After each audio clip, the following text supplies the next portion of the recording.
So welcome, I'm Amy Ronshausen. I'm the Executive Director of Drug Free America Foundation, and I also serve as the International President for the World Federation Against Drugs.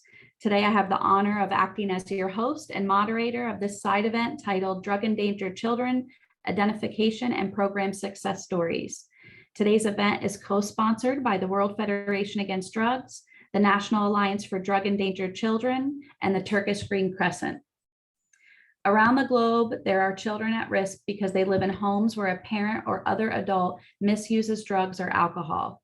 Identifying these at-risk youth requires cultural knowledge, understanding, awareness, and empathy. This event will demonstrate examples of how to identify a drug-endangered child and highlight programs from different parts of the world that work to engage youth in programs that defend them against possible abuse and empower youth to make decisions based on physical and mental health wellness. We have an amazing panel for today's event. I'm going to introduce everybody first with their short bios, and then we're going to go ahead and get started. After all three of our panelists have completed their presentations, we will open it up to questions if time allows. Please feel free to use the chat box to say hello, tell us where you're logging in from today, and any other comments as the event proceeds, and use the Q&A box for any questions to the panelists. It'll be easier for us to track them from there rather than having to scroll through the chat section.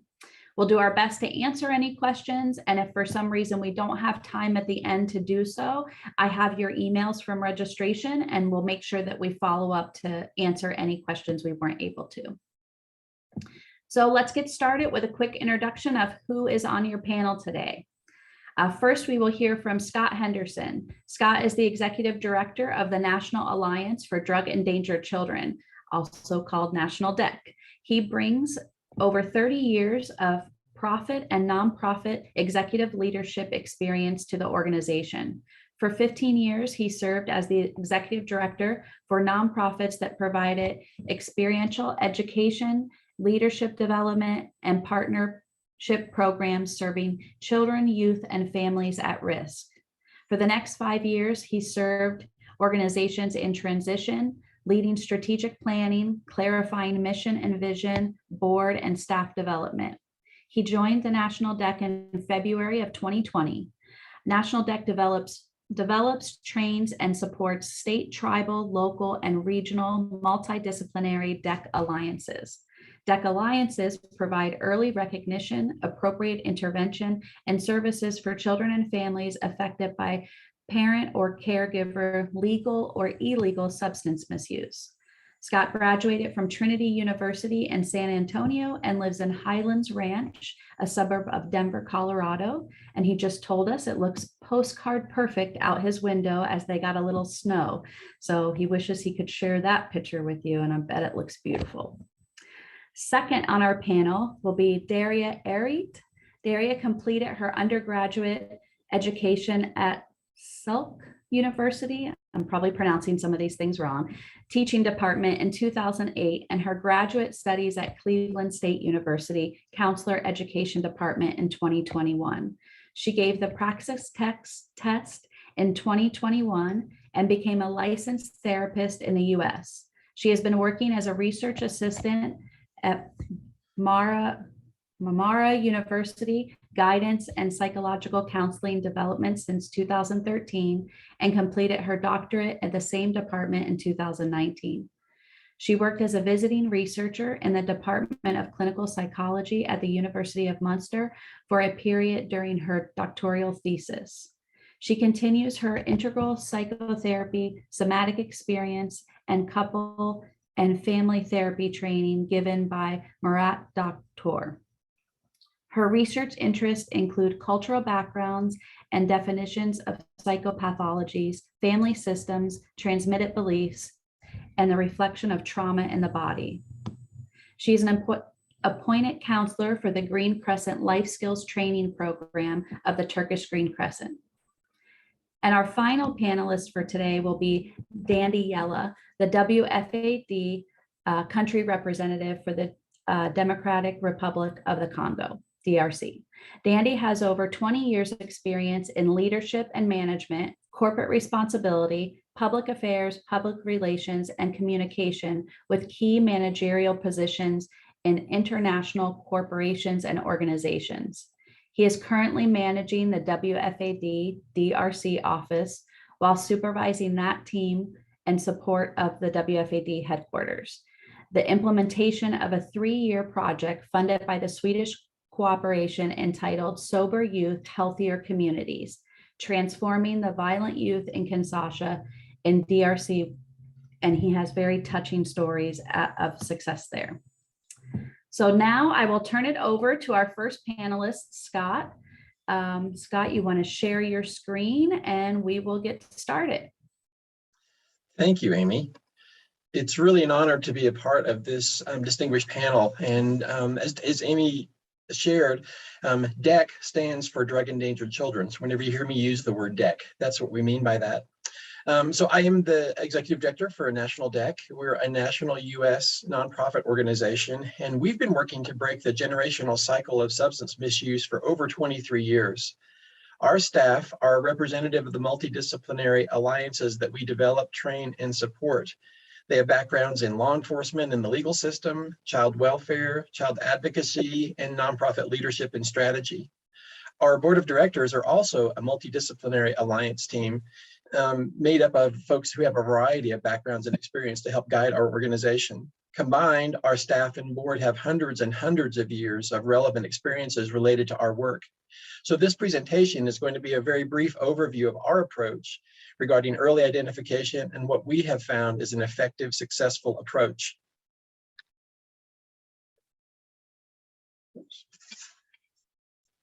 It's important to define who drug endangered children are in order to identify them, intervene, and provide services to them and their families. National DEC defines them as children who are at risk of suffering physical or emotional harm as a result of illegal drug use, possession, manufacturing, cultivation, and distribution. They also may be children whose parents or caretakers' legal or illegal substance misuse interferes with the parents' or caretakers' ability to parent and provide a safe and nurturing environment. In the United States, estimates are that there are 9.5 million children who can be identified by this definition. That's why we believe early identification is absolutely critical. The earlier in life an individual begins misusing substances, the tougher their road to recovery may be, contributing to the generational cycle of substance misuse and many related corollary effects. Early identification can lead to services and treatment for children and families being provided much sooner. There's growing evidence that a parent or caregiver receiving treatment reduces the risk for children also misusing substances later in life. And the earlier that children receive services, the sooner their risk for substance misuse begins to decrease.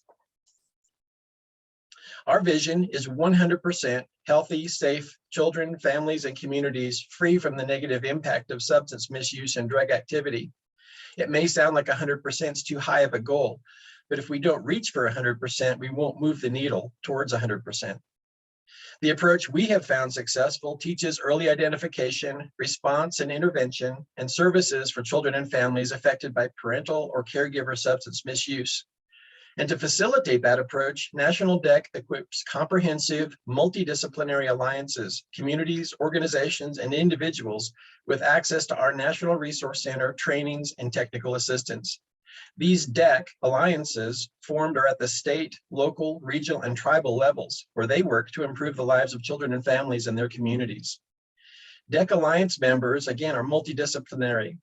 They're educators, medical and mental health professionals, law enforcement, child welfare, social services, first responders, treatment and service providers, child advocacy centers, and many, many more disciplines. This multidisciplinary approach has been shown to be an extremely effective approach to share a common vision, build collaboration, communication, and responsive change in order to identify children as early as possible and provide care and services. A multidisciplinary approach is successful because it means more eyes trained to identify children. In the past, children have often been the first affected and often the last recognized. Now, because of DEC training and our approach, children are identified early in a situation. The training we provide helps professionals understand and recognize the risks to children in these situations so that they understand why early identification is so crucial. We provide each DEC Alliance with training to build community awareness and get more professionals involved, how to develop sustainable organizational structure, collaborate effectively, and implement the DEC approach in a coordinated and impactful manner. Then we provide ongoing technical assistance, peer-to-peer sharing opportunities, best practices, and continued learning. The core to the DEC approach that we teach is early identification. Well, why is that so critical? Well, in situations in which children are involved, they can be reported sooner. Children aren't missed. Intervention and services for children and families are delivered much sooner. Earlier identification can lead to an increase in information and evidence shared by professionals so they better understand each situation and can respond appropriately. They can also develop better protocols, systems, best practices, and ways of communicating effectively. When professionals in a DEC Alliance collaborate effectively, they do things differently and they put children first. That improves the lives of children and families in their communities and improves the overall health and well-being of those communities, contributing to breaking the cycle of generational substance misuse. So what can professionals look for? The four main categories that we teach are signs of children during situations and investigations where children may have been missed in pre-DEC training. They're better able to recognize indicators of increased risk of abuse and neglect. They are more effectively recognize signs of actual abuse, physical, mental, and emotional. Signs of actual neglect are responded to more quickly. There are multiple identifiers within each of these four categories that we share during training and technical assistance support. The success of this system and approach is validated often when we hear stories about situations in which children were previously not identified, but now were identified because of the DEC training in this multidisciplinary approach. Just as importantly, this multidisciplinary DEC Alliance approach provides social support, helps destigmatize treatment, provides encouragement, help, mentoring, and ongoing support via this network of professionals. As a trauma-informed organization, access to resources and services is important to our mission. Part of prevention is access. There can be fear, embarrassment, and silence related to legal or illegal substance misuse. So we developed CheckDeck, a mobile application that connects users to resources and services at the touch of a button anonymously. The app serves three main user groups: those in crisis, children and families, and professionals, including our DEC Alliance professionals. Resources and services listed within the users are listed within the user's community and selected community in both English or Spanish. Users can connect to resources and services directly from the application. A live news feed features real-time articles related to substance misuse. Share Your Journey is a section that provides a platform for peer-to-peer sharing and peer-to-peer support. CheckDeck videos offer help, hope, and support to anyone affected. DEC Alliances can communicate within their alliance members via the app, and they can now add additional resources to serve the children and families, those in crisis, and professionals. Coming soon, we'll have a short training modules for continued learning and sharing best practices. CheckDeck is available for free on the Apple and Google stores and can also be downloaded via the QR code in the next slide. We hope this very brief overview regarding our approach to early identification, forming DEC Alliances in a multi-level approach across the nation has been very impactful and successful, and we hope that's very helpful and might be something that you could apply. All of the information referenced today is available on our website, nationaldec.org. You can also visit the web version of our CheckDeck mobile app by visiting checkdeck.org. Certainly, if you have additional questions, you can reach me at the email address on the screen. And we really appreciate the opportunity to share and collaborate today during this webinar. Amy? Thank you so much, Scott, for that great presentation. So much good information. I love what the thing that popped up when you said part of prevention is access. It's not just identifying these youth and these families, but making sure that they have access to different community resources and helping them connect to that. And that also that, you know, this isn't just about youth. When possible, this is also about, you know, impacting the full family and making sure that they have access to the different programs that are needed. I personally have learned so much when I've gone to the DEC trainings and the DEC conferences, and it really is, it makes you look at things different that you see every day in our world, whether it be a child in the classroom, a family walking in the grocery store, and, you know, looking at these things that might possibly mean that this could be a child at risk doesn't always mean it is, but it gives you the ability to think twice about some of the things you're seeing and look at that in different cultural contexts. So it really is just an amazing resource, amazing trainings, and it would be, you know, one of my dreams is to see something like this replicated everywhere around the globe, and so that people know how to reach these youth. And so thank you very much. We appreciate all the work that you're doing and for that great presentation. That would be one of our goals too, Amy. So if anybody wants to reach out, let us know. Perfect, great. And we'll make sure that everybody gets copies of these and copies of the recording, and so that you know how to reach out to all of our presenters after this event as well. Great. So next up, we will turn the floor over to Daria. She will start sharing her screen and her presentation. I'm sorry, just a second, please. I'll be just sharing it. Yeah. And I would like to thank Scott. I just downloaded the app that you have mentioned. I think it's really marvelous to see that sort of apps. I think it's really very useful, and thank you so much for sharing that with us. Phew, I'm a little excited because it's the first time that I've been sharing information about our program in a different language. So if I misspell or mispronounce something, you can always warn me and just help me to make things clear, because it's really hard to speak in a different language.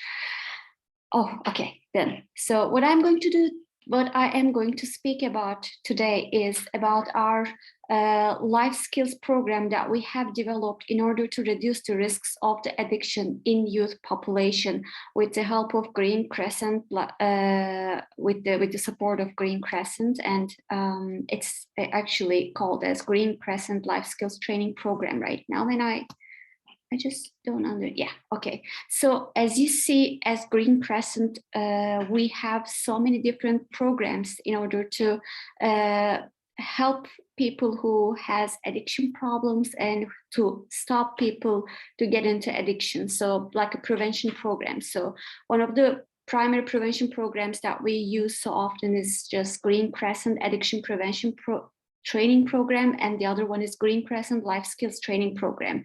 And for secondary prevention, we use school-based addiction intervention program. And for tertiary prevention, we use Green Crescent counseling centers that we can always help people to reach out to the counselors that they need when they have some sort of problems in addiction. So why we have decided to develop this life skills education program. So based on the results that we have received from Green Crescent Addiction Prevention Training Program, we see that there's a need for a program that is just based on the skill development in children and youth. And we saw that secondary school children and adolescents are the critical group in preventing addictions.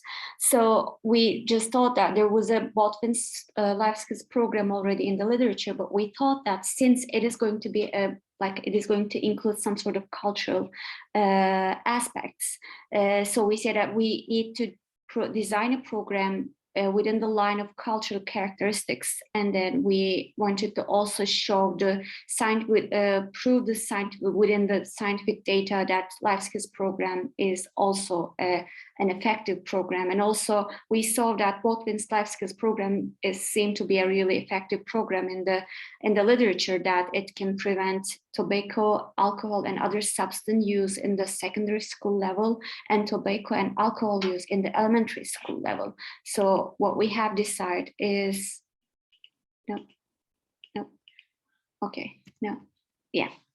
So what we have included in the program is, it's like a part of a primary prevention, and it is school-based. So the school counselors will be using this program, will be implementing this program in the school school programs. And then it's going to be it's a protective potential against addictive substances, and it's based on experiential, problem-based, reflective, cooperative learning, educational games, drama, and discussions. And the target group for this program is the ones who have never tried or tried but are not users at the 7th grade students, because as I told you, we have different programs who are already using drugs, but the life skills training program is the one that we can use for students who has knowledge about the drugs, but they haven't tried or already tried it, but not users. But we want them to be able to use their life skills to be able to say no to the drugs when they're facing with drugs, and just like helping them to use the resources that they have already in. So that's why if the student is already using some sort of drug, we can always help them within the by using other programs. But in this program, we are just trying to help them to find the strength in themselves and the habits and some sort of things that they're already been using in their daily lives, and just strengthening those sort of things and helping them to say no to the drugs. And this, as I told you, it's going to be 7th grade students, and they will be also having additional activities at the 8th grade after 1 year that they have attended to this program. And you see the program development team here.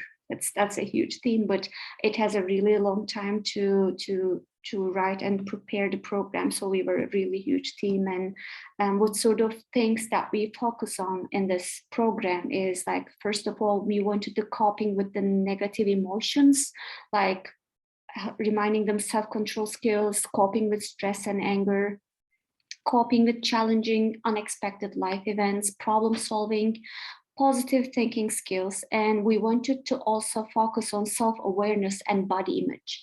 And we have some different exercises that we use for students to be able to understand their developing body, because they're like adolescents, and the part of their body is changing through an adult body. So we want them to be able to have a positive body image, and we want to see their body and themselves through the eyes of others, and we want them to support their changing body, and we want them to make decisions for healthy life choices, like hobbies and sports and arts and other activities, and we want them to decide on healthy life choices. And for the other key area that we focus on in this program is peer relationships, which is about critical thinking and distinguishing between safe and unsafe environments in friendships, and skills to avoid manipulation, secure assertiveness, and ability to initiate and maintain relationships, and ability to say no and refusal skills in drugs. And in order to be able to assess and analyze the effectiveness of this program, we have different scales that we used when we were making the pilot study. And you see there's one scale, Green Crescent Life Skills Scale, that we have developed during the program development part, and we used tobacco, alcohol, substance refusal scale. We use self-efficacy scale for protection from substance addiction. We use attitudes towards addictive substance scale. So we have 4 scales that we have implemented at the beginning of the pilot study, and like pre-tests, post-tests, and follow-ups. So what we decided is we have written the program as like a 15 and 7 weeks as a like long-term program and a short-term program, and we wanted to see which one works better. So we divided into 2 groups, and we chose Istanbul Bahçelievler region because it was like a good sample for the whole Turkey. It included all different socioeconomic status and different ethnical backgrounds in the region of Istanbul. So we chose that region, and we have 2 secondary schools that we have implemented one 15-week long program and the other 7-week program. And we have 2 control groups that we haven't implemented anything. Like we kind of played games and do some other stuff, but it was not related to addiction or anything. And then we kind of compared results if the program is really effective or not. And then we had like 147 students who has attended this pilot study. And then within this results, I can say that this program is really, the long program is more effective in actually, the program is effective in developing life skills, but the long program is more successful in subcategories than the short program. And it is effective in developing self-awareness skills and coping skills and thinking skills. And the program was found to be effective in improving students' ability to refuse smoking, especially smoking, because you all know that kind of students and like children kind of meet smoking earlier than the others because it's some sort of, social thing. You can see people smoking all around. And so that's why it was really marvelous to see that it is working that way. And then we also had a qualitative study that we have made like group interviews with students who has attended programs and asked them what has worked very best for them. And we saw that long program was really effective. Also, short program was really effective, but in the long program, they would be able to spot things that they have worked so well for them. So after this, we said, okay, why don't we just try to disseminate this plan into the whole country? So, like with the help of Ministry of Education, we first begin the step of the trainer training of the program, and like we had 151 guidance and psychological counselors working in the secondary schools from 81 provinces as trainers. And then we just want them to be trained, and between October 25 and 28 we had that training, and then we asked them to apply this. We chose counselors from members of the different regions of Turkey, and ask the counselors to do the applications. And then we want them to apply the program into in their schools. And then we ask them to collect pre-test, post-test, and follow-up data from the students. And then we also, by receiving all the things from the counselors that they have applied in the different regions of Turkey, we asked them if there was something that they wanted to add to the program, if they think that something is not working well or something should be improved or something. And then we will be disseminating of the practitioner trainings in the whole country after receiving all the effectiveness from the different parts of Turkey. And then it's going to be like a program that is going to be used in the whole country. And what sort of things that we have included in a 15-week session plan? It's like, first we wanted to work on do I know myself? It's about exploring their body and their knowing about their strengths and the weaknesses. And by accepting weaknesses, why we say weaknesses, it's not a negative thing. We kind of want them to be accepting things that they cannot do. Like you cannot carry a really heavy thing because you're not strong enough. So it's not a bad thing. It's just like knowing about your limits. So we first wanted to ask them to know about their bodies. And then we asked them to know my body and I through the other eyes of others. As you see, we have 15 weeks of the sessions, the meetings. And in the meetings, we have different activities that they have used, pens and papers, art, and active things, like some sort of body movements and all other things, or critical thinking abilities. So within those things, we wanted to make them to be aware of self-awareness and body image. We want them to be able to cope with negative emotions, and we want them to have positive peer relationships. So every activity has a meaning and has a purpose in order to reach these goals. And then we had books that is going to be used by the counselors that are using this program. The activity book is including all the activities and how they can use it. In the activity book, we mentioned everything that they can like face in the class, and like some sort of B plans that they can use. Why, if they face some sort of crisis, they can have a B plan in the activity book. And like the training book workbook you see here, it is given to the students, and they have all the things that they can draw pictures, write down notes, and use the stories, so they can have it with them, and whenever they need some sort of support, they can use it as a solid thing in their hands. So we want them to keep their workbook, and we want that workbook not to just make them to practice something, but use it as a resource in their later life, and just look for that, go through that, and see what sort of activities that they have done. And the Facilitators Manual is about giving information about the program to our counselors, and like just get more information, more details about the program. And we prepared posters, brochures, and websites to make it more visible, and to let people learn more about this program if they want to use it in their schools. And we had some promotional films, as you see, just giving information, the aim and the purpose of the program. And then we did like the trainer training. It was like it was from it was like done in like counselors from 81 cities in Turkey, and like we had reached almost 6,000 secondary school students, and they by like training their school counselors within the by giving information about 15-week activity program. And by doing that, we know that the counselors may have some issues and may have some questions, so we wanted to conduct 3 online supervision sessions. We conduct 6 school visits. We went to the schools and just observe how the counselor is just implementing the program, and if they have any additional questions, and how students are reacting to the program. And then we receive weekly session feedback evaluation forms. We also use these forms in the pilot study also, just to check, just to hear from students what they have liked most and what is working better.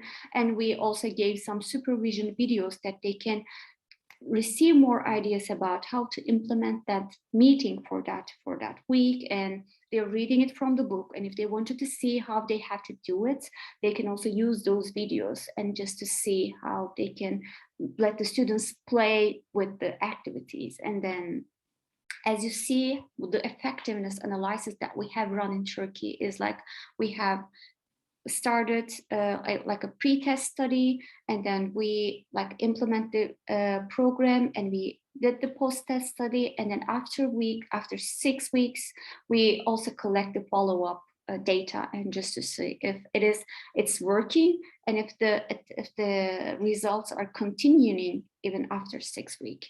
And while we were just doing the supervision, we have received really nice feedback from the counselors who are applying for just using the program right now. And one of them is like, as you see here, a female student whose father was incarcerated recently shared that she gained awareness about self-awareness, friendship relations, and positive self-development after the Inside Out, Outside In event.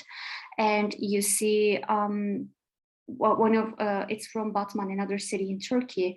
He is saying that I received feedback that a student with behavior problems started to exhibit a calmer and more controlled behavior, especially after 5 sessions of GCLSP, Green Crescent Life Skills program. And I received feedback that one of my violent students had more controlled behaviors after the race in slow motion. That's an activity that we ask students to race in a really slow motion, and the slowest will be the winner of the race. So that is just like a twisted thing.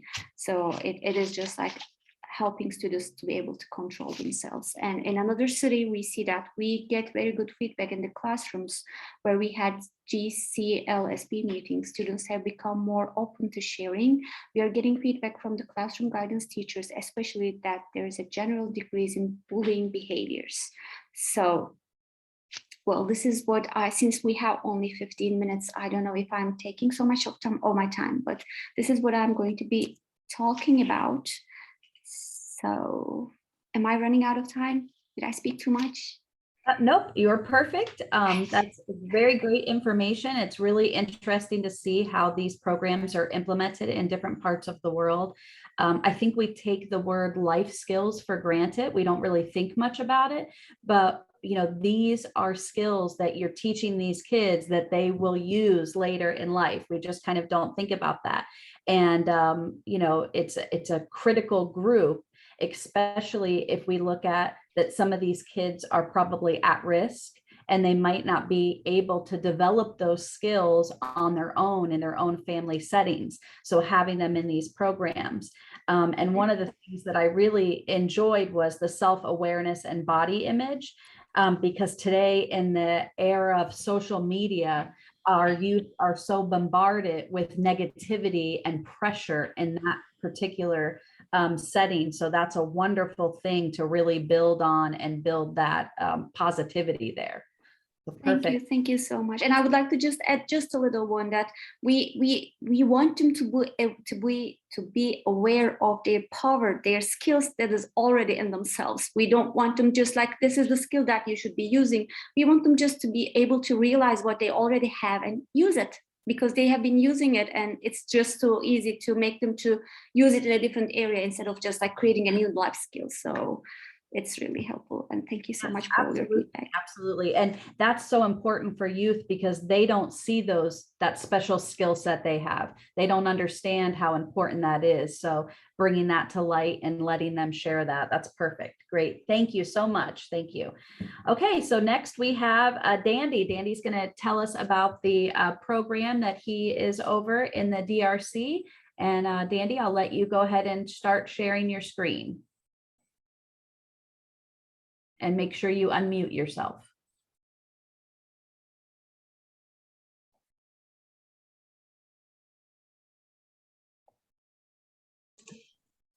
Okay, thank you. Perfect. Can you hear me? Can you hear me? Yep, we can hear and see the presentation. Okay. Thank you so much, Amy, and thank you for having me to join this side event.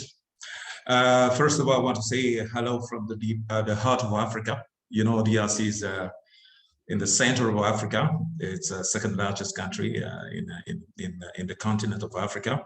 So with huge challenges and in everything in terms of politics and social key issues and things like that. So today I would like to share with you, as Amy said, the stories about our 3-year program that we are implementing in the DRC, thanks to the Swedish corporation called the Saba Youth. So quickly, my presentation will be about the DRC office presentation, the Saba Youth project itself, what it is about and what we are achieving and what we are doing, and some key results we have so far and impact we have on the communities in the country.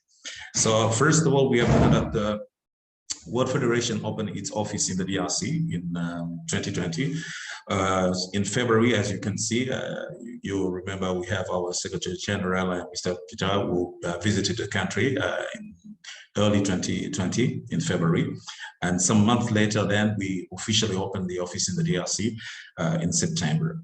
So the office is working to support the DRC institution effort to tackle drug, alcohol, and substance abuses, because this is a key issue in the country. But unfortunately, so far, we live in a country where we do not have clear policies to tackle these issues. And WFAD has come as I can say a key actor, because while opening the office, the first thing that I heard from many officials is that, wow, thank you so much for coming, because this is the first time that we have an international organization joining the country, coming into the country, having a representation to tackle this problem, because we have been battling for decades, but this is the first time, because we have many NGOs implementing activities in the country, but it's more about human rights, about some other issues, social issues, but we've never had an international organization coming with a specific thematic to tackle drug, alcohol, and substance abuse. So doors are very open and they are welcome. Even in the civil society, they are really keen to work with us, because they said that this is the first time that we have, let's say, a big actor, if we can say it like that, coming to the country, and this is something good for us. So we can say that today we have ignited a dynamic within the civil society in the country, and many are those coming to us because they want to work with us, to work together. We are receiving, let's say, applications from all over the country asking who would like to become a member of WFAD, because DRC is 26 regions or provinces, as we call them, and we are receiving application from everywhere because they would like to work with us. So coming to the story of our program, our project, it's all started from a situation that happened 22 years back in the country. It's called the phenomenon, Kuluna's phenomenon. What is it about? 22 years ago, there was a rise of insecurity in Kinshasa. So after some investigation, police has attributed this urban violence to a youth street gang group named Kulunas. These are young people aged between 13, I can even say 12 to 30, 35 years old. They are organized in street gangs. They are called themselves Kuluna, meaning that we are a group of, let's say, criminals. We recognize ourselves as such as the Kulunas, and they are causing urban violence, insecurity in many places in Kinshasa. And according to some report, we have even armed robbery, violent assault, and serious crime. We have even some murder have been reported. So this is a situation that is happening for 22 years. So they have been perpetrating all this crime after taking all kinds of substances, cannabis more particularly, because this is the let's say the substance that is more available. But some others, they take different alcohol, mixing all of them and creating those kind of, I can tell you that we have some mixture. We don't even understand where did they get all those ideas. The last one is about a drug called Bombay. They took some deposit from exhaust pipe or from cars, mixing with the vitamin, mixing with tramadol and other things. And after taking, we noticed things that we have never seen before.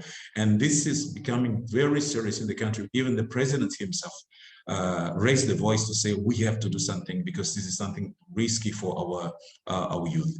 But unfortunately, for 22 years, the DRC police and public services approach based on repression, because that's what they have been doing for 20 years. They are trying to use repression, but we have noticed that it has produced counterproductive consequences. Most of those young people perpetrating those crimes, when they are arrested, when they are out of jail, they go back to the same lifestyle.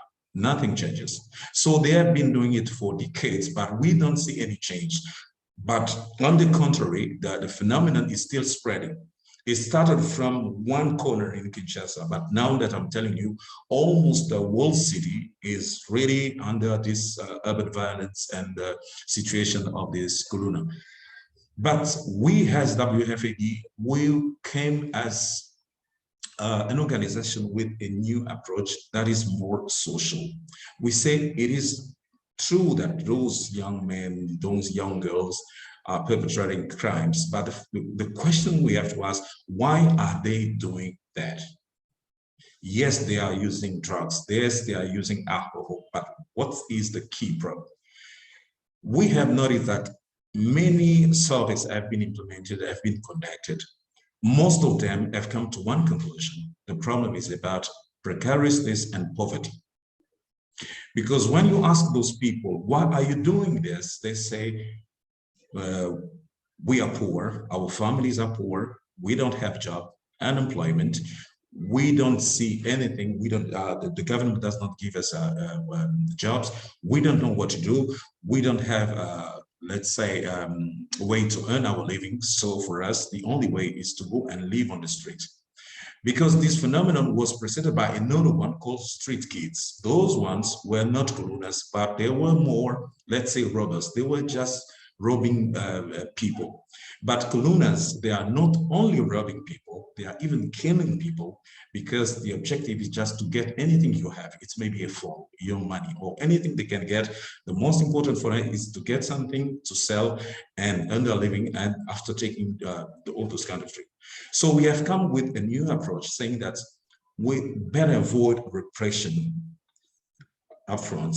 Let's see how to have another way that is more social, going to see those people, because while getting in contact with them, the first question they ask is, why are you coming to us?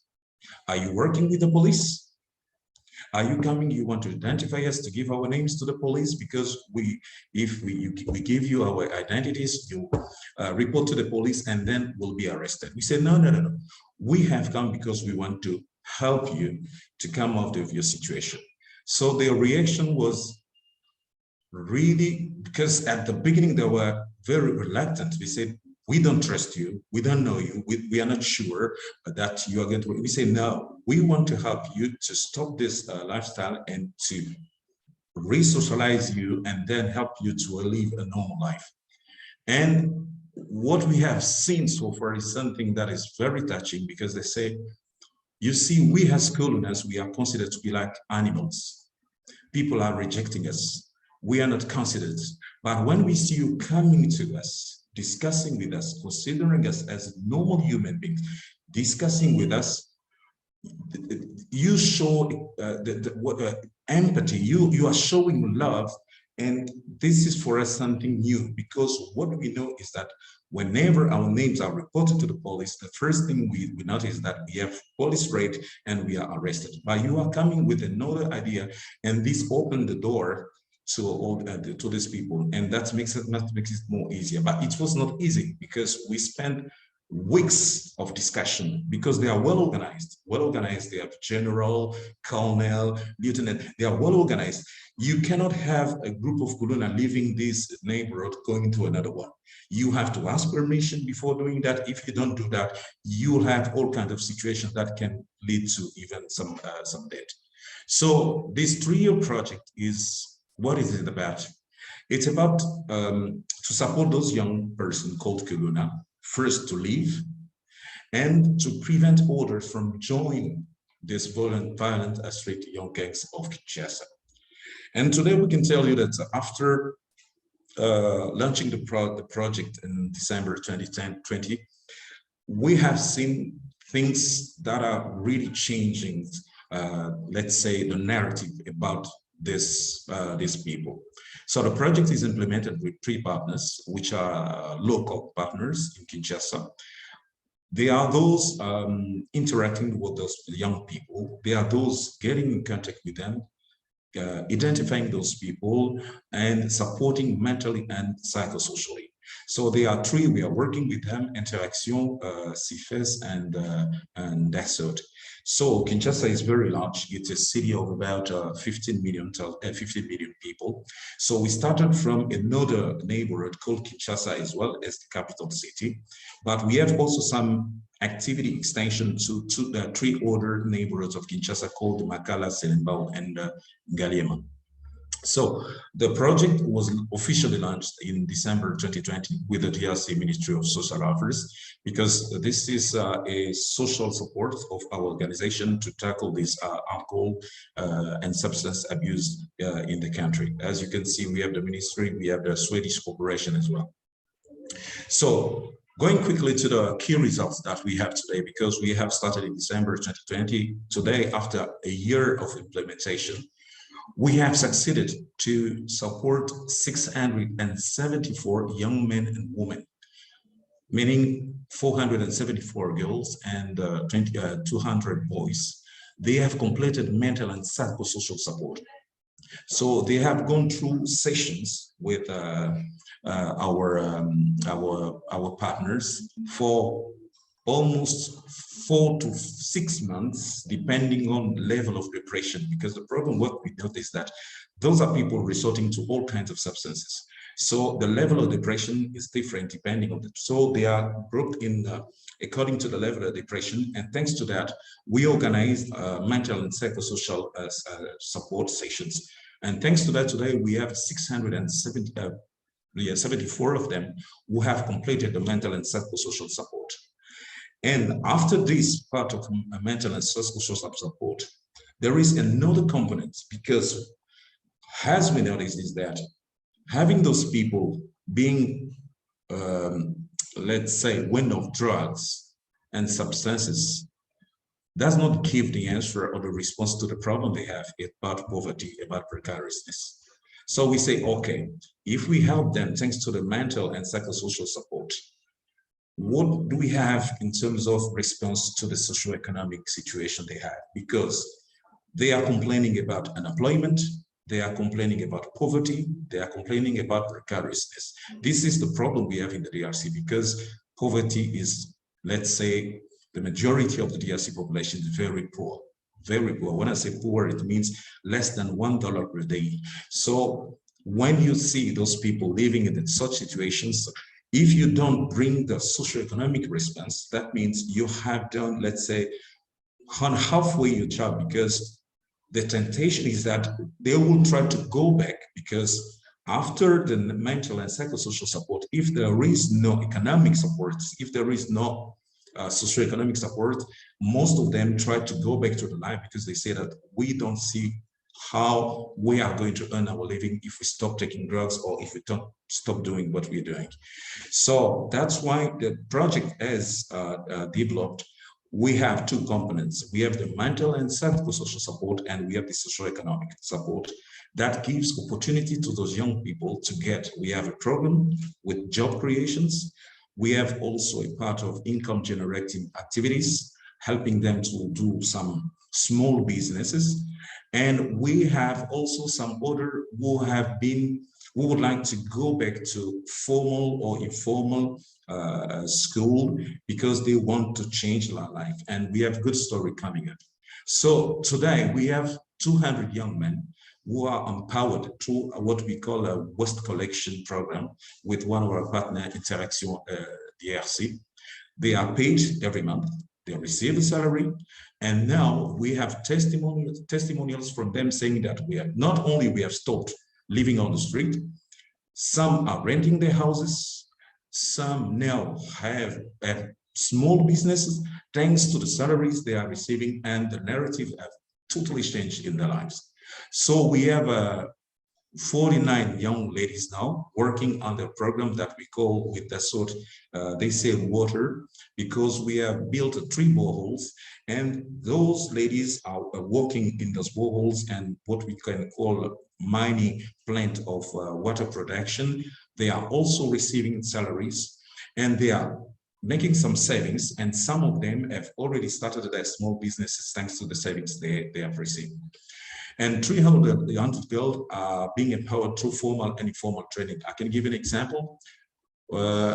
Some of them are opening what we call here, these are small restaurants. Okay, you have ladies, she opens a restaurant where people come and eat, and it's a small business. So we give a kit at the end of the session, at the end of the formal training, and she opened her own business, so earning her money, and part of the money is saved. And the objective is that the more they save money, and they can also receive some microcredits to have a business being promoted. And we have those who are underage, around 14, 15. What we have done in the project is that to help them go back to their families. But we have a program following up to see how families can also support them in remaining in schools, so that they may not go back to the street life. Because one of the problems is that when they go back to the street life, this is where they use substance and any kind of drugs.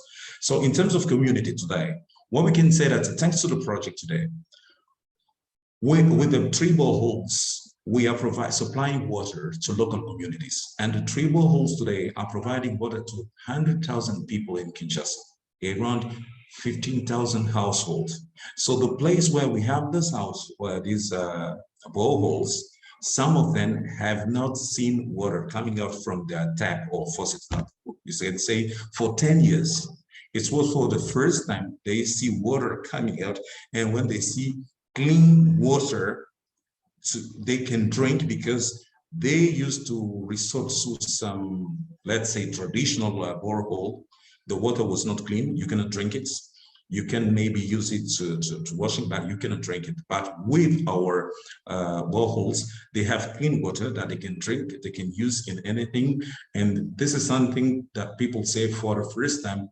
And when we visited the borehole with the Swedish embassy, they even say, our government has forgotten us, but you, the Swedish traders people, you are thinking of us. So it was really touching to see that. So we have also effective contribution to urban environment because the cleaning with the waste collection, today at least 60 tons of waste are collected from household, hospitals, schools, hotels, and those are former cleaners. They are those working in this program. They are those going to households, hospitals, schools, collecting the waste and taking them to the public place where they have to throw all of this. And it has really changing the narrative because most of the people knowing those people say, how did you do to have this change like that? So we have touching testimonial coming even from the local communities. And we can also say that in terms of resocialization, because those Kuruna were considered like criminal. They even say, we are not considered as human beings because you are the people you consider as animals. But today we see that we can be considered as human beings because we have a normal life now. And this is something they're even repeating all the time we meet. They say that you have given us value in life today because we were not considered to be as human beings. So we are also, thanks to the project, fighting against insecurity because with all those colonies transformed, we have insecurity, let's say, I will not be totally stopped, but decreased, okay, as decreased in the places where they have been living. We have also some new and positive dynamic about colonies because the project is implemented in an area of Kinshasa, but now we have colonies coming from all over Kinshasa. They heard about the project. They would like to join, saying that what can we do because we have seen this, the good stories, we have seen the good positive change in the lives of our friends, our mates. What can we do to join the project?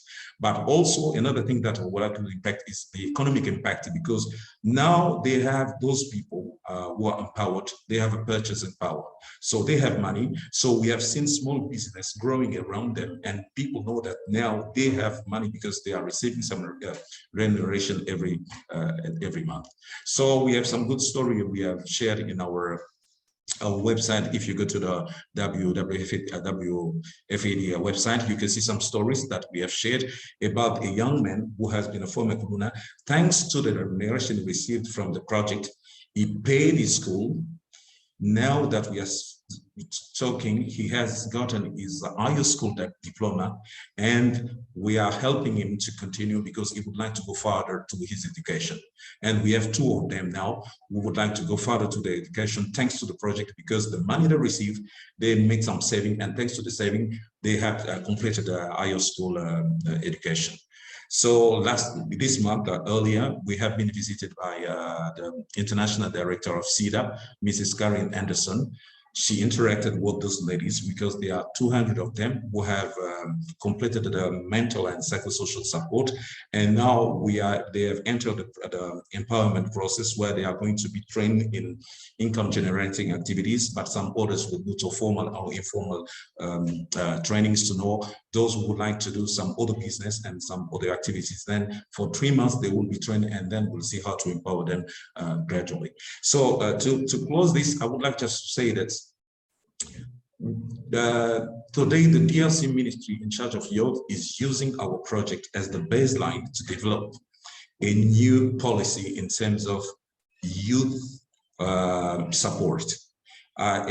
Even a meeting tomorrow with him, because he would like to discuss with us to know how we are doing it, how we are implementing it, how we are succeeding, because for 20 years, the DRC government and public service are not happening to stop these corona phenomena. So the Sober Youth today has become, let's say, a case study, because many people would like to know, how do you happen to, first of all, to have access to those people? Because it's quite difficult. It's very difficult even having access, because to have access to those people, you have to know them, you have to know what to do, how to do it. If not, you can have real and serious problems about that. So today we can say that this project is something that is really helping us to bring a new way of seeing things about how to tackle not only the drug and substance abuse, but also this phenomenon in terms of urban violence and insecurity. So thank you so much. I think I can solve that. Over to you, Amy. Thank you. Wow. I'm actually speechless with what a wonderful job you guys are doing there in such a difficult environment, and being able to connect with those people. Like you said, we take for granted sometimes how easy it is in certain parts of the world to just go in and implement a program. But to come in where you're at and have access to these people, to get them to trust you, to build those relationships, and the differences you are making in such a short period of time is really just amazing. Thank you. Thank you for what you're doing. And I'm so happy to be a part of it. So we did go a little over time, but everybody stayed on with us except for Regina, who had to run over to another side event. But thank you all for being here today. I want to thank all of our co-sponsors, our amazing speakers, and everybody who stayed on with us. I know you have a whole bunch of busy schedules and different side events that you can attend.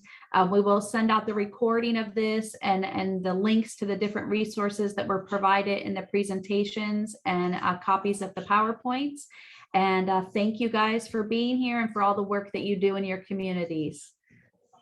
Bye. Have a great rest of the day. Thank you. Thank you. Thank you so much, Amy. Thank you. Bye. Bye.